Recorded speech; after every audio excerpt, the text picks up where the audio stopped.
gain all you can, save all you can, give all you can. Gain all you can. Wesley sees money as good. He praises money. He thinks it's a wonderful thing. He thinks it's a great commodity. It facilitates life. It's just a good. For Wesley, money is shelter. Money is food. Money is clothing. Money is, as he says, eyes for the blind. It's shelter for the homeless. It's drink for the thirsty. Money is an absolute good for Wesley. He says, he follows the line from Timothy, it's the love of money that's the root of all evil. He says money is good, it's those who use it that mess it up. And so he's just talking about us who mess it up. And so with that in mind, Wesley says, gain all you can of this good thing. Then he puts kind of boundaries around it.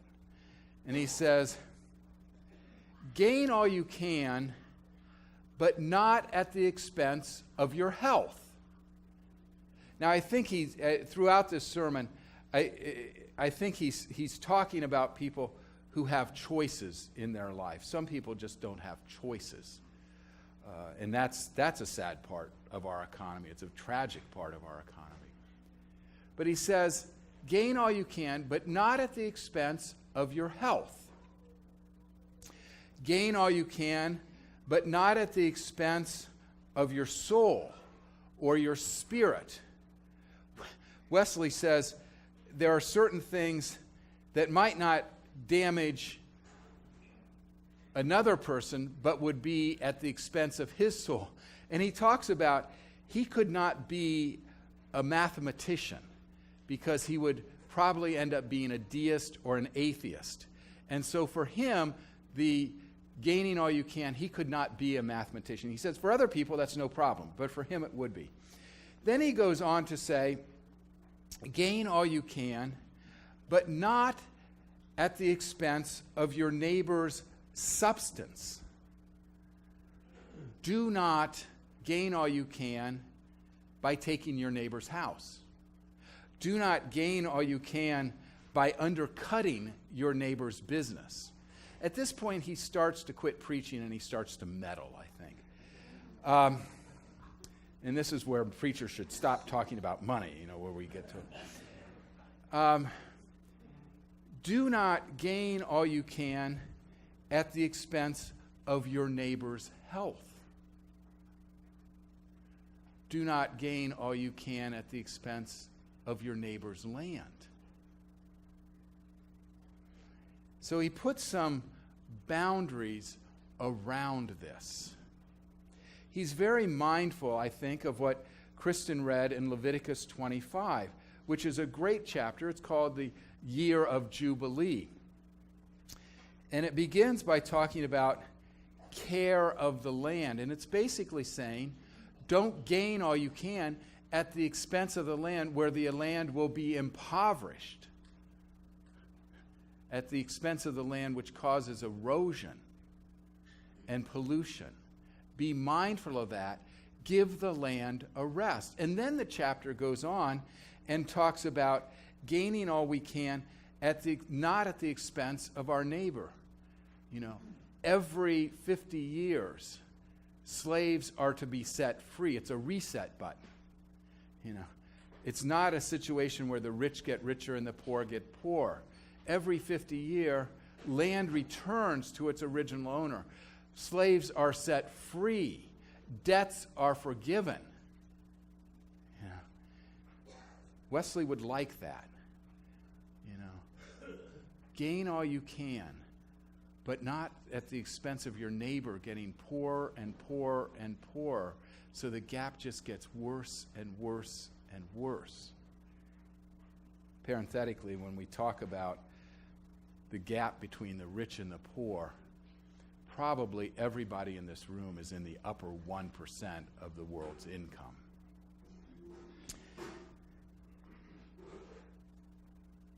we should be mindful in gaining all we can of where what we're gaining comes from. We should be mindful of how it will be used when we're done with it. And we should be mindful of the true cost of what we are gaining. Is it polluting? Is it causing unemployment? Is it at starvation wages? Wesley raises a lot of questions. There was an experiment in Berlin several years ago.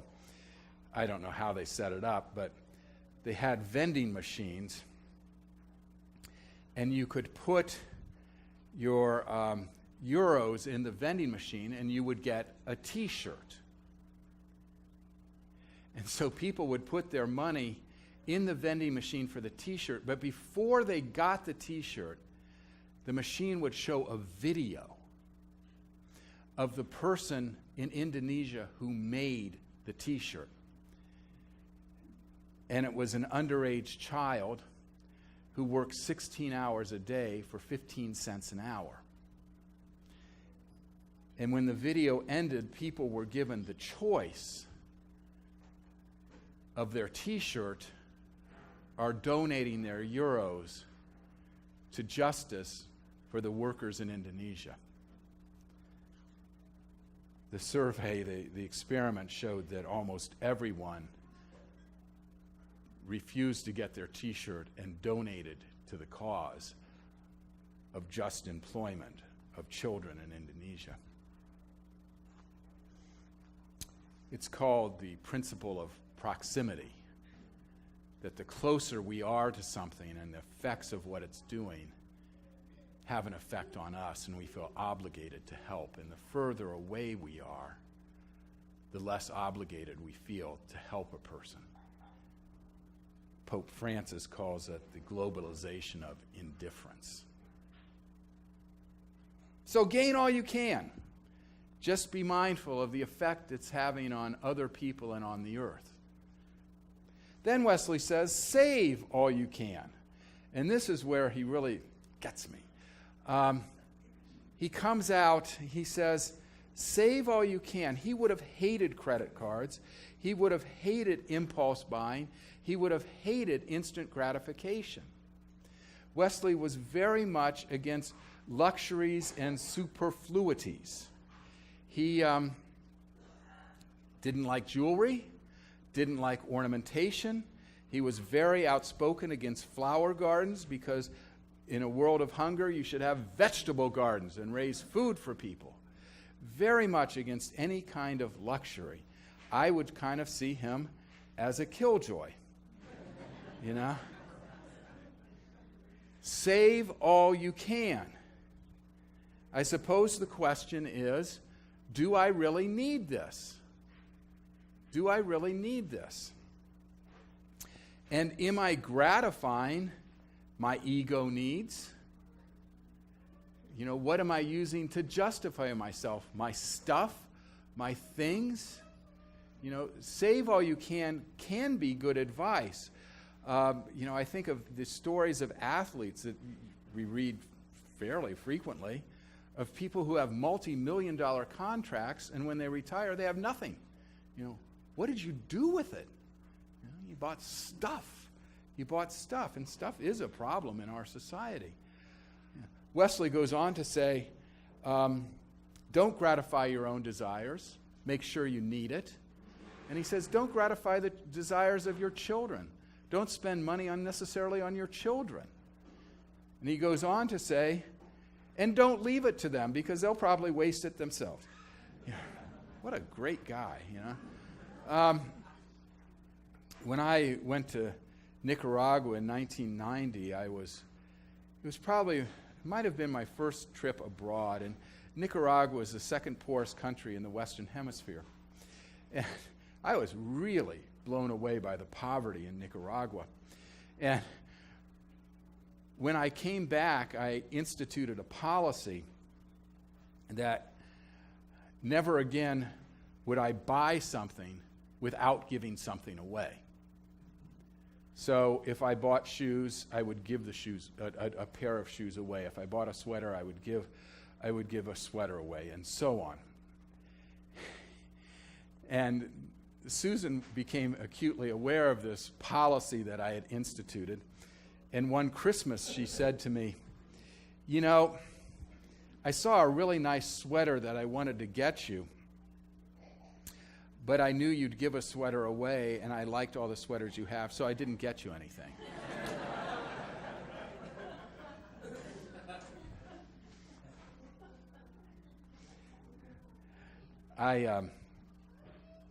I really wrestle when I go shopping with, do I need this? Do I need this? What would I give away? But sometimes I break my rules. Last Sunday, Phil Moots had on a really attractive to me Madras tie. And I thought, man, that tie looks nice. And I haven't bought a tie in probably 20 years. And Joseph Banks was having a 50% off sale. And I went and looked at this Madras tie. And I really liked it, and there was another one that was kind of green and yellow, and I really liked that. And I thought, which one should I get, if either? And I got them both, you know. And I thought, sometimes ornamentation, you just got to have it, you know. Sometimes you just got to have it. And I've got to tell you, almost every one of you came into church today and said, "What a great tie, John. What a great tie." So there you have it. Sometimes you break your own rules of saving, but sometimes we can hardly afford to save so much money, can we? I mean, do I really need it? Because Wesley's saying, you got a choice. You got a choice. And sometimes when we say, I don't have enough money for this, it's because I spent money on that. I chose differently. Save all you can. Then the third one is give all you can. Give all you can. Wesley says, provide for yourself moderately. Then provide for your spouse and household, including your servants. I always do that. Then he says, after all that is provided for very prudently, then provide for the household of faith. And then when that is done, provide for your brother in need. For Wesley, the purpose of gaining and saving money is so that it can be given. He's very different from a consumer mentality of taking and getting. The purpose of money ultimately is to give and to show love. This is very much in the spirit of what Paul writes in Ephesians, in that really nice passage about how you live as a Christian. You know, be angry, but do not sin. Do not let the sun go down on your anger. And he says, thieves should give up stealing and work industriously so that they may be able to give to those in need. For Paul, it is also, we earn and save in order to give. Why is that? It's because, as Paul says, we're made in the image of God. And God is not a consumer. God is not a getter. God is not a taker. God is a giver. God gives breath. God gives life. God gives food. God gives beauty. And as creatures in the image of God, we too are givers. And that's when our life is most in sync with God, when we give. Paul outlines this kind of stages of human development or disciple development, where one moves from taking, give up your thieving, to getting, be employed and earn, to giving. And you know that those stages are true in our relationships too. We can relate to people and take from them, to manipulate them or exploit them or use them. Or we can get from them, I do this for you, you do that for me. It's contractual. Or we can give and receive. And we can relate to God that way. We can take from God. We can get from God. We can make deals with God. Or we can give to God. How we use our money really does determine how we relate to God in God's world. Is our mindset of taking? We're probably not going to relate to God very well. Is our mindset of getting? We're probably not going to relate to God very well. But if our mindset is giving and generosity, we're going to relate to God because we're on the same page with God and we'll understand each other. Now, when are we happiest? When do we enjoy life the most? When do we celebrate life the most? When do we fit in the most? My guess is it's not when we're taking from people. It's not when we're getting from people. It's when we're giving that we feel most complete and whole and joyful. Earn all you can. Money is good. Save all you can. Decide how you're going to spend the money. But ultimately, be generous. Give. Because that's how we relate best to God in God's world. May it be so. Amen.